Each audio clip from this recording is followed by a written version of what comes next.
This symbol represents the 5 major regions of the world: Africa, America, Asia, Europe, and Oceania, interlocking and coming together as one. This one world philosophy still defines the Olympic Games today. Australia, hello and welcome. One world, one dream. Hitler's methods of youth corps, concentration camps, eugenics, and military aggression were so visible to the rest of the world, he eventually failed. However, his vision of a new world order lived on. Author H.G. Wells, the man behind The Time Machine and War of the Worlds, would write about a planned world state in which there must be a common faith and law for mankind. In 1939, he would publish a full book on the matter called The New World Order. Wells again has a similar vision, stating that national individualism has to go and that sovereign states must end. He then goes on to write, in the great struggle to evoke westernized world socialism, contemporary governments may vanish. Perhaps his most chilling prediction is that countless people will hate the New World Order, be rendered unhappy by frustration and their passions and ambitions through its advent, and will die protesting against it. Many of them quite gallant and graceful-looking people. Collectivism is that concept where individuals are considered to be discardable, and that the group is more important, and that the ultimate group, of course, is the state. And so it boils down eventually to the fact that the state is the all-important unit of society, and citizens exist only to serve the state.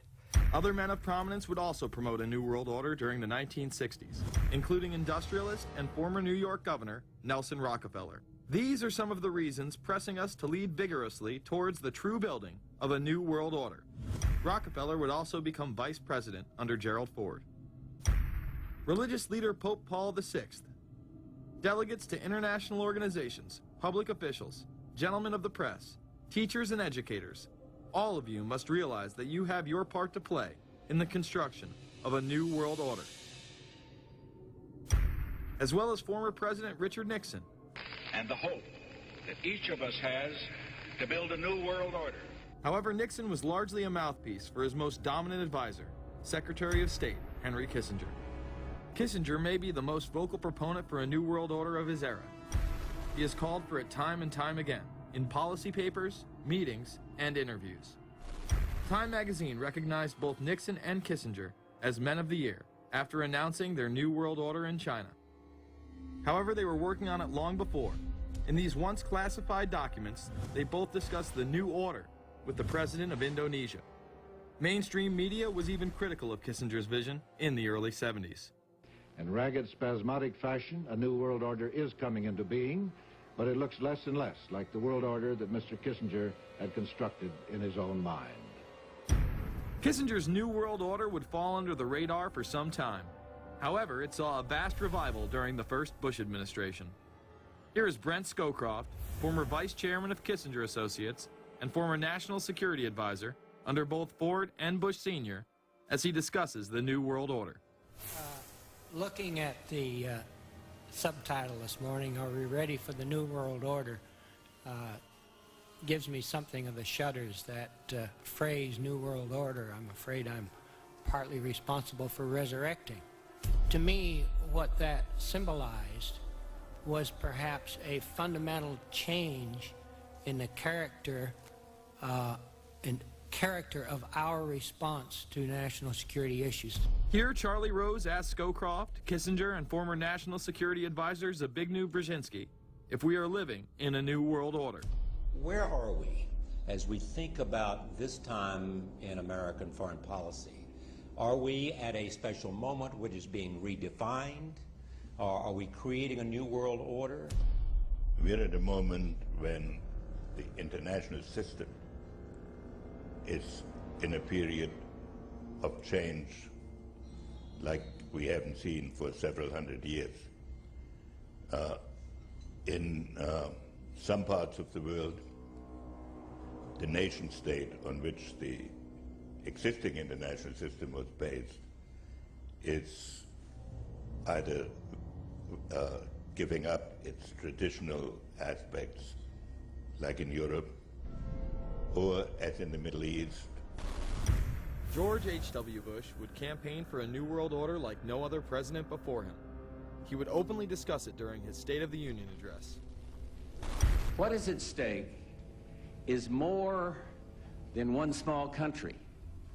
It is a big idea, a new world order, where diverse nations are drawn together in common cause to achieve the universal aspirations of mankind. Again, a unified Europe was a major goal in creating this order. With few exceptions, the world now stands as one. A year and a half ago, in Germany, I said that our goal was a Europe whole and free. Tonight, Germany is united. Europe has become whole and free. The world can therefore seize this opportunity to fulfill the long-held promise of a new world order. We can find meaning and reward by serving some higher purpose than ourselves, a shining purpose, the illumination of 1,000 points of light. Bush Sr. and his administration would tour and promote this agenda across the board at any given opportunity. The President has spoken often of a new world order. And we have an unprecedented opportunity to build a new era of peace and prosperity here and abroad, to build a new world order. It's my understanding, I think that the President, and I don't know the context of how it came up in his speech last night in New York, said that China must be a part of the new world order. Guess I would like to ask you how you envision China fitting into the new world order. It is a country that we are going to have relationships with by virtue of its geopolitical importance. American officials say breaking down regional and national barriers to the flow of goods and services would represent a spectacular benefit to economies around the world. We are building a new world order. Bush would actually make a commencement address at Maxwell Air Force Base declaring the birth of this order. And that's why I wanted to speak to you today about the new world taking shape around us, about the prospects for a new world order now within our reach. In the coming weeks, I'll be talking in some detail about the possibility of a new world order emerging after the Cold War. But today, I want to discuss another aspect of that order. You see, as the Cold War drew to an end, we saw the possibilities of a new order in which nations work together. It refers to new ways of working with other nations to deter aggression and to achieve stability.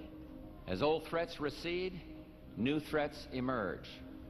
The quest for the new world order is in part a challenge to keep the dangers of disorder at bay. We must build on the successes of Desert Storm to give new shape and momentum to this new world order. Only when this transformation is complete will we be able to take full measure of the opportunities presented by this new and evolving world order. The new world order really is a tool for addressing a new world of possibilities. This order gains its mission and shape not just from shared interests, but from shared ideals. After the Gulf War had ended, Bush was so obsessed with the idea of a new world order that he had a series of Glocks imprinted with the term that he would give to members of his administration, including Colin Powell, Brent Scowcroft, Dick Cheney, and General Norman Schwarzkopf. Cheney would even approve policy papers regarding the new world order. Defense Secretary Dick Cheney has approved a revised draft of a policy document on the new world order. The Pentagon is backing off a controversial earlier draft and has abandoned a one superpower strategy. The final document puts more emphasis on international alliances and organizations. This would become an unprecedented time period for people all over the globe to discuss at length what the new world order meant to them. People within the media. Does anybody want to talk about the new world order? Is there a new world order out there, or is this vision that exists in the... He does have his vision, there's no doubt about that.